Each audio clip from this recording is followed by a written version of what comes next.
Give a detailed account of the checks made on the text and narrators of hadiths. 10. B. In your opinion, what are the main advantages of carrying out checks to confirm the reliability of hadiths? 4. ANS. A. The 6 major collectors of hadith, the muhaddithin, utilized special tools to check the authenticity of each hadith before incorporating the same in their final compilations. These collectors were Imam Bukhari, Imam Muslim, Imam Tirmizi, Abu Dawud, Ibn Majah, and Nasai. These scholarly people checked the main body text, matn, and the chain of transmitters, isnad, plural of sanad or first reporter of hadith, of each hadith very carefully. Thus, they were able to select only the genuine, sahih, hadith in their compilations.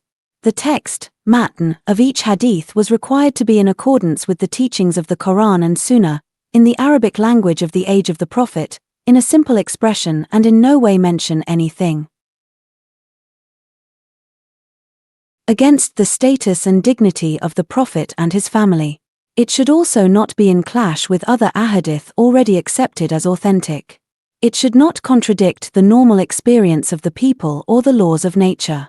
Matn should not contain details about any incidents that took place after the Prophet's demise, nor should it mention praise of some particular individual, place or community, tribe, except for the ahadith mentioning the Prophet's special love for the closest relatives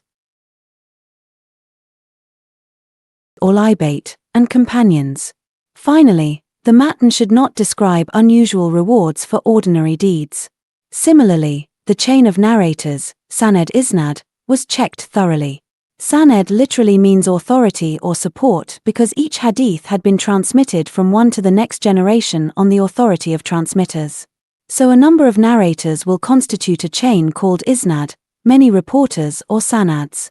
This chain could be short with 2 or 3 narrators or could comprise as many as 6 or more transmitters. It starts from a companion who then reported it to his disciple who in turn narrated the same to the next in the chain and so on. The great authority on Islamic law, Imam al-Shafi'i, laid down rules to check the chain of transmitters. The chain of each hadith, starting from one of the major collectors, should always end on a companion. It should be totally uninterrupted and continuous. Dates of birth and death of all consecutive transmitters should overlap, i.e., each of the narrators should have been familiar with the previous and the next transmitter. Moreover, there were strict criteria regarding the memory and conduct of each narrator in the chain. For example, Imam Bukhari's memory was repeatedly tested.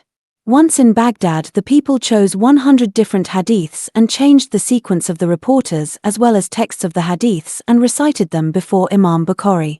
After hearing all these hadiths, he repeated each hadith with absolutely correct matn and isnad. He had memorized 2,000 traditions in his childhood. He traveled extensively and visited almost all the centers of Islam in the Muslim world from Central Asia to the Middle East. All reporters were required to have command on the Arabic language, Quran, Hadith, and fiqh, legal thinking. Each narrator should enjoy the repute of a pious scholar who should not have told a lie even as a matter of joke. He should not have committed any major sin. In this regard too, Imam Bukhari excelled all other collectors of hadith. Before conducting work on hadith, he would always take a bath and pray to God by offering 2 rakat of nafil prayer. Once a friend of Bukhari gave him a handsome amount of money to be conveyed to another friend who lived on the other bank of the river. When Bukhari boarded the ship, another person who had witnessed the scene closely also boarded. He made a plan to get that money illegally. So when the ship was in the middle of the river, that man raised an alarm saying that his money had been stolen. The sailor of the ship stopped and announced that every passenger would be bodily searched to settle the issue. About this, he threw the money in the river and decided to bear the damages instead of being implicated in a false case of theft, though he knew he would be acquitted in the end. He did not risk his repute at all. This shows how careful these muhaddithin had been in their mission. As a result, only genuine hadiths were included in their collections called al-Sahah, al-Sittah, the 6 authoritative books. Imam Bukhari shortlisted 7397 hadiths from the initial total of 600,000 hadiths. About 5,000 of these are repeated ones. B. Collectors worked in the light of this hadith. It is enough falsehood for someone to speak of everything he hears. So, the checks made by them on each hadith were aimed at sorting out the reliable ahadith from a huge stock of various types of hadith. Their laborious task resulted in the classification of hadith into Sahih, Hasan, Da'if and Mawdu types. This significantly helped the legal experts to make accurate laws for the guidance of ordinary Muslims. Sahih ahadith never contradict the Quranic injunctions, and thus the real image of Islam and the Prophet was highlighted. This strengthened the link between faith and practice of Muslims. The cumulative effect of all these was unity among the Muslims, as they all are agreed that genuine ahadith are the best means of understanding the Quran as well as the Sunnah of the Prophet. 3. A. Outline the reasons for the unrest against Uthman and write an account of the rebellion in Medina that led to his martyrdom. 10. B. Umar and Uthman stood by what they believed to be just and were martyred for the position they took. What lessons can be learnt from their martyrdom? Give reasons for your answer. 4. ANS, A. Hazrat Uthman faced serious troubles from 651 AD to 656 AD. Hazrat Uthman expanded the Muslim empire towards very remote territories but faced many serious problems that escalated to his martyrdom.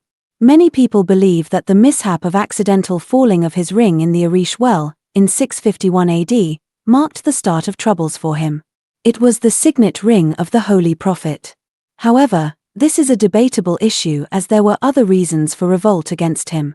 He was accused of favoring his kinsmen as he appointed his close relatives on key posts.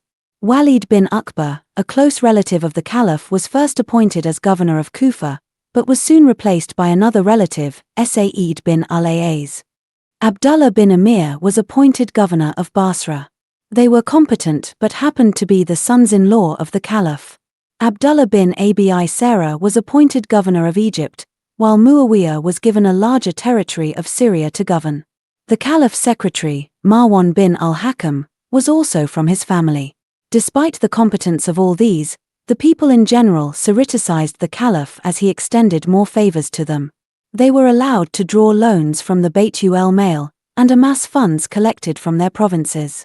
Many people blamed the Caliph that he spent the public money on his relatives. When complaints were brought to him against any of these governors, he would show unusual lenience towards them.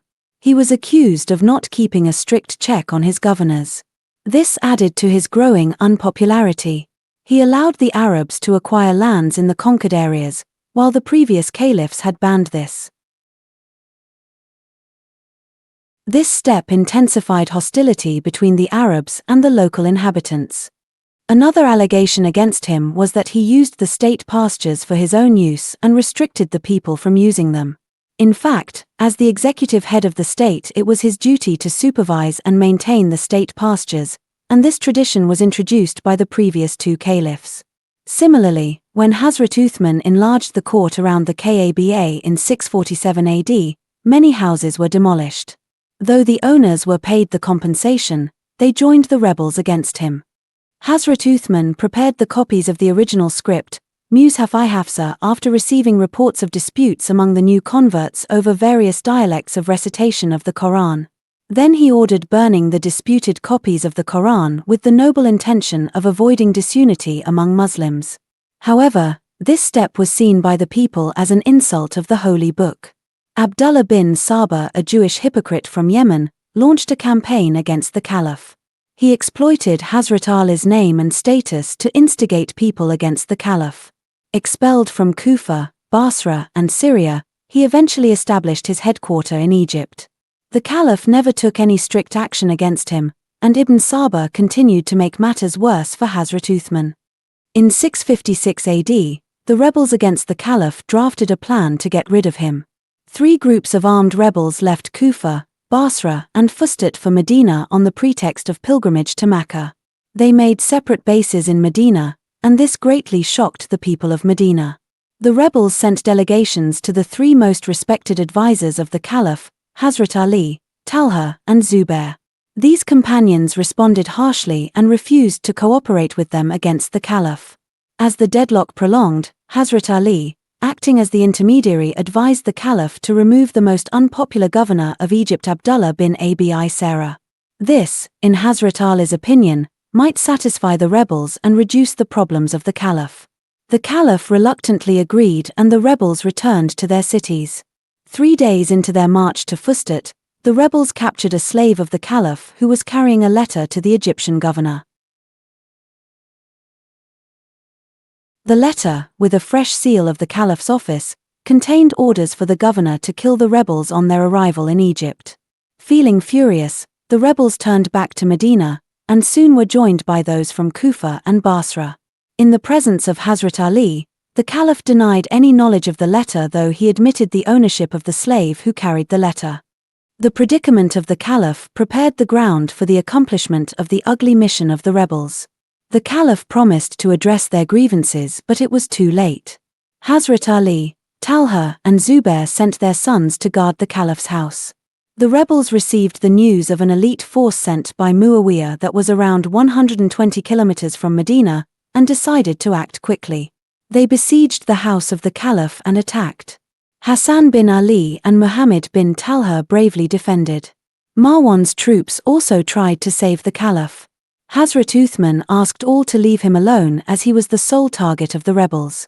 Finally, the rebels led by Muhammad bin Abu Bakr approached the Caliph at the time of the Azan for Friday prayer. They attacked him with a sword and blood from his forehead fell on the Quran he was reciting. His wife Naila lost 2 of her fingers while saving the Caliph. B. Hazrat Umar stuck to his decisions despite being threatened by Firoz Abu Lulu, as he thought he was right in refusing to interfere with the financial matters between a slave and his master. This teaches that the subjects of a just ruler may have a personal grudge against him or misjudge his decisions, but that should not shake their determination.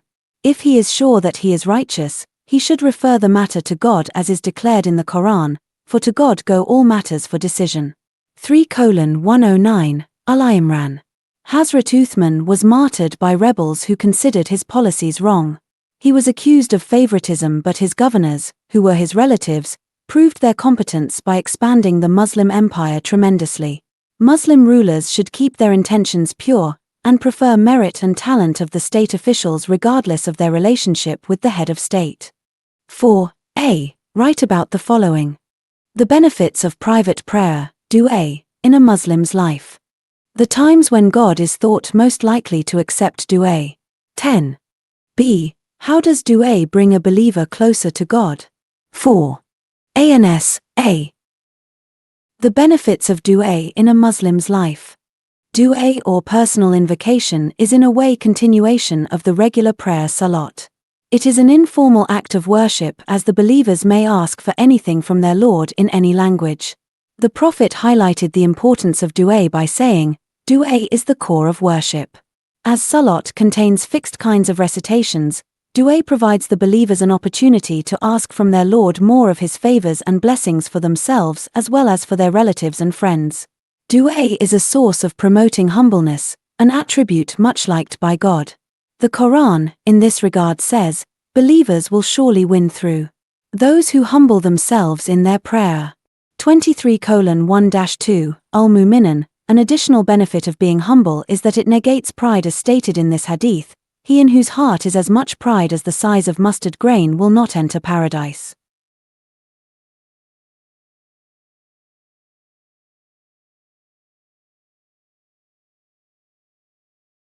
God's mercy in dua, a believer's concentration span improves and his bond with God Almighty is further strengthened.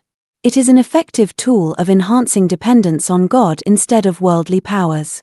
The time when God is thought most likely to accept dua. According to many ahadith of the Prophet, there are certain occasions when dua is most likely to be granted. Some moments late in night, and the last third of the night are believed to be among such occasions. A hadith Qudsi says, "When it is the last third of the night, our Lord descends to the heaven of the world and says, 'Is there anyone who invokes me, that I may respond to his invocation?'" The dua after hearing the adhan and the declaration of Iqama is also likely to be granted, as stated in this hadith. the supplication made between the adhan and iqama is not rejected. Ultimidi. Sajda is among the most admired postures in the sight of God. Accordingly, the Prophet assured his followers, a slave becomes nearest to his Lord when he is in prostration. So increase supplication while prostrating. Sahih Muslim. Similarly, Hazrat Aisha reported, the Prophet used to strive hard, in worship, in the last 10 nights of Ramadan as he never did at any other time. So, the believers try to locate that precious moments of acceptance of du'a during the last 10 days of the holy month. According to Sahih Bukhari, whenever the Prophet saw the rain, he would invoke God's mercy. A believer's du'a for his child while traveling and while facing injustice is also thought to be granted as declared by the Prophet. 3 supplications are accepted: the supplication of the oppressed, the supplication of the traveler, and the supplication of a father for his son. Fellow sick Muslim and prays for his recovery, or during his own sickness has more chances of his du'a being granted. Similarly, a Muslim's du'a in a state of fasting, during Ramadan or other months, and offering nafil prayer is believed to be granted by God. Du'a of the God's mercy and forgiveness on the day of Arafat, 9th Zilhajj, is valued by God. A Muslim, making a du'a while seeing the holy Kaaba for the first time in his life, has chances of it getting it granted. There are many holy sites in and around the Kaaba where a Muslim can hope for the granting of du'a. They include Hatim, Multazim, the space between the Black Stone and the gate of the Kaaba, Maqam Ibrahim, and Mataf, the place of Tawaf. B.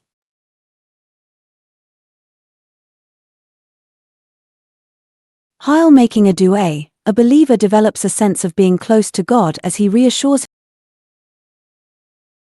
himself of God's positive response to his begging as mentioned in the Quran, and your Lord says, "Call upon me, I will respond to you."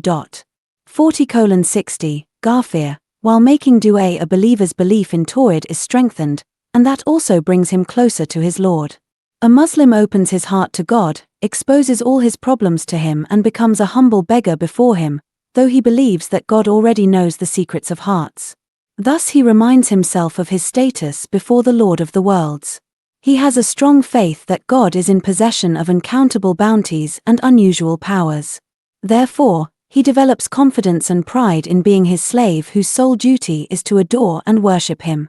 5a. Describe how Muslims observe the fast of Ramadan and how this month should be spent. 10b.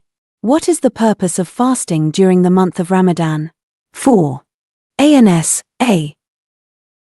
Sawm, fasting, is the 4th pillar of Islam. It was made obligatory in the 2nd year of Hijrah by the Quranic injunction, "O, you who believe, fasting is prescribed to you as it was prescribed to those before you, so that you may learn self-restraint." 2:183, Al-Baqarah. Sawm literally means to abstain, or practice self-restraint. In Islamic terminology, it means to spend the day without food, drink, sexual intercourse, and smoking. All healthy and grown-up Muslims are required to fast in the month of Ramadan, 9th month of the Islamic calendar. The Holy Quran says, "So whosoever of you lives to see this month, Ramadan, should fast throughout it." 2:185, Al-Baqarah. The fast is observed from the beginning of the day, just before the break of dawn, till sunset. The time for beginning the fast has been stated in the Quran: "Eat and drink until you can discern the white streak of dawn from the blackness of night, and then continue fasting until nightfall." 2:187, Al-Baqarah. This is in fact the time after which the time of Fajr prayer begins. Prior to this, a meal is taken, sehri, so one may have some nutrition as the entire day is to be spent without food. The Messenger of God said that the Ummah would be secure from trials as long as they continue eating until the last permissible moment.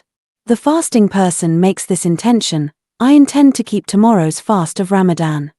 During the fast, extraordinary care is taken to observe God's commandments, such as offering the daily prayers, and abstaining from shameful deeds. Scholars have titled the fast of Ramadan as the annual refresher course for the Muslims. As the reward for good deeds multiplies manifold, Muslims perform many additional acts of worship, such as offering nafil salat, distributing charity, and recitation of the Holy Quran. The Holy Prophet instructed that sehri be taken up to the last permissible moment and no delays should occur in the breaking of the fast once the sun has set. When the sun sets, the fast is broken by reciting, "O God, I fasted for you, believe in you, trust in you, and broke my fast with your bounty, sustenance." After the Isha prayer, fard, men, and women also if they so desire, gather to offer the Taraweeh prayer in congregation in the mosque. The object of the Taraweeh is to recite a large portion of the Quran daily, and thus complete at least one full recitation in this holy month. It may be offered in Nafil congregation with 8 or 20 rakats. Ramadan is a blessed month in which the believers try to perform as many good deeds as they can, and try to avoid all sins. They should avoid anger or aggression. Even if someone tries to provoke a believer, he should simply say that he is fasting and avoid confrontation. Muslims make special observance during the last 10 days of the holy month. They try to find the night of power during the last 5 odd nights of Ramadan. They spend these nights in offering nafil prayer, recitation of the Quran and watching special programs on TV. Some Muslims also observe itikaf or retreat from social life during the last 10 days of Ramadan. Muslim community performs the month-long spiritual exercise of Ramadan collectively.